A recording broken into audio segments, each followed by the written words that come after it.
সোণালী সূতাৰ দেশ অসম আৰু এই অসমতে আছে মুগা শিল্প আৰু মুগা শিল্পক লৈ আচলতে সমগ্ৰ অসম বিখ্যাত আৰু অসমৰ এই মুগা বিশ্বজুৰি খ্যাতি আছে। কিন্তু দেখা যায় যে অসমৰ এনেকুৱা এখন অঞ্চল আছে যিখন অঞ্চলৰ একাংশ খেতিয়কে এই আজি বছৰৰ পিছত বছৰ ধৰি মুগাৰ খেতি কৰি আহিছে, কিন্তু তেওঁলোক আজিলৈকে বিশেষ এটা লাভৰ মুখ দেখা নাই। কাৰণ এই কাৰণে যে ৰাজ্যত এক বিয়াগম ৰেচন বিভাগ আছে, ৰেচন বিভাগে কিন্তু এওঁলোকৰ নিচিনা খেতিয়কৰ কোনো খবৰ লোৱা নাই। মই এই মুহূৰ্তত আছোঁ চিৰাং জিলাৰ কচুগাঁৱত, আৰু কচুগাঁৱত এগৰাকী বিশেষ ব্যক্তি মোৰ সৈতে আছে, গুৰ্খা ৰাভা। গুৰ্খা ৰাভা আজি প্ৰায় 25 বছৰ ধৰি তেওঁ মুগাৰ খেতি কৰি আছে বা চোম গছ ৰোপণ কৰিছে। গতিকে তেওঁৰ এই মুহূৰ্তত কেনেধৰণৰ ব্যৱসায় চলিছে বা তেওঁৰ খেতি কেনেদৰে হৈছে মই পোনপটীয়াকৈ কথা পাতিম। দাদা অকণমান কাষত আহিব।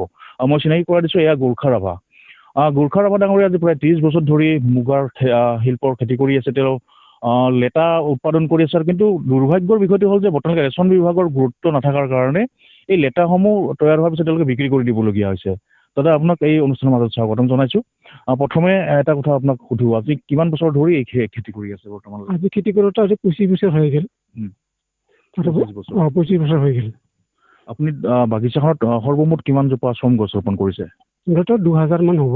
2000 মান। কেনেদৰে আৰম্ভ কৰে প্ৰথমৰ কথাখিনি অকণমান ক'বচোন। কেনেদৰে আৰম্ভ মানে এইটো আমি চিটটো মানে বেলেগৰ পৰা অনা হয়। চিটটো বেলেগৰ পৰা অনা মানে এইটো বাগানত লগোৱা হয়। মানে চিটটোৰ বহুত দাম পৰে।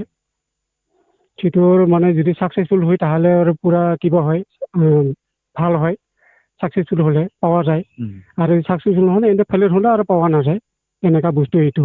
আপুনি ক'ৰবাত প্ৰশিক্ষণ গ্ৰহণ কৰিছিল নেকি? মানে আমি বেলেগত কৰা নাই, আমি নিজৰ বাগানত কৰিছোঁ, নিজে কৰিছোঁ আৰু কি। মানে বেলেগৰ মানে কোনো মানে ট্ৰেইনিং নাই, কিছু নাই, মানে আইডিয়া মতে নিজে কৰিছোঁ আৰু কি।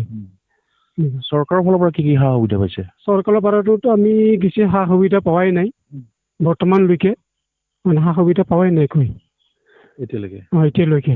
আপোনালোকে যে মুগাৰ যিবোৰ লেটাবোৰ উৎপাদন কৰে, সেই লেটাবোৰ কি কৰে?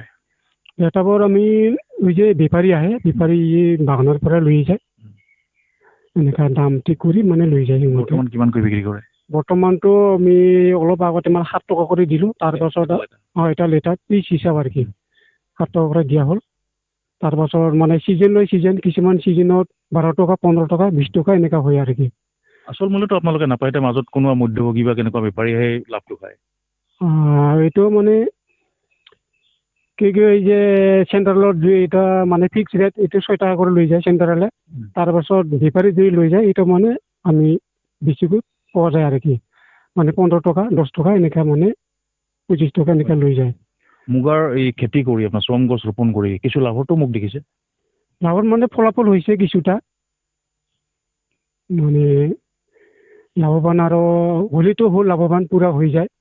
মানে প্ৰায় 1 কেজিত মানে বহুত লেটা হয়, মানে 40,000 50,000 এনেকৈ লেটা ওলায় আৰু কি। এতিয়া যদি চৰকাৰে আপোনালোকক সা সুবিধাখিনি দিলেহেঁতেন, বা যদি আপোনাৰ মুগাৰ সূতা যিটো তৈয়াৰ কৰে তেনেকুৱা মেচিনবোৰ যদি দিয়েতে আপোনালোকক ইয়াত সূতা তৈয়াৰ কৰিব পাৰিব? পাৰিম নিশ্চয়। চৰকাৰৰ পৰা সেইটো মানে যোগালি দিয়ে, আমি নিশ্চয় এতিয়া মানে কিবা কৰিব পাম আৰু কি। বিভাগৰ মানুহ চাব আহেনে নাই কেতিয়াবা? বিভাগৰ মানুহটো চাবও নাহে এনেকুৱা। ঠিক আছে।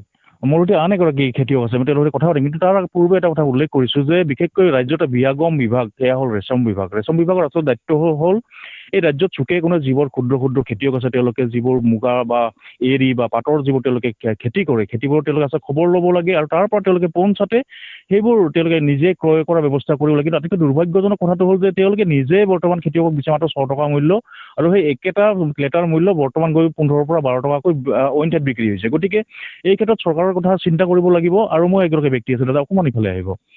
প্ৰথমে আপোনাৰ পৰিচয়টো দিয়ক। মোৰ নাম কৃষ্ণ ৰাভা, বঙাইগাঁৱৰ মই। হয়, এতিয়া আপুনি কিমান বছৰ ধৰি মুগা শিল্পৰ খেতি? মই 9 বছৰ ৰানিং চলি আছে মুগা খেতি কৰা। আৰু এই 9 বছৰত আপুনি কি কি সুবিধা পাইছে আৰু কি কি অসুবিধাৰ সন্মুখীন হৈছে? মই একোৱে পোৱা নাই। খালি এটা দিছে চৰকাৰৰ পৰা, বঙাইগাঁও ডিষ্ট্ৰিক্টৰ পৰা এটা চাৰ্টিফিকেট দিছে মুগা পালন কাৰণে। যিটো ভাল 1 লাখ মান মুগা দিছিলোঁ তো, সেইটো কাৰণে মানে চাৰ্টিফিকেট দিছে, সেইটো দিয়াই আৰু কোনো পোৱা নাই আৰু কি। মই কিন্তু ক'ত কৰিছে খেতি? নয়াগাঁও বাগান আছে, চেণ্ট্ৰেলৰে বাগান। তাৰপাছত বুটিয়ামাৰী বাগান আছে, তাৰপাছত খকৰপুৰ বাগান আছে।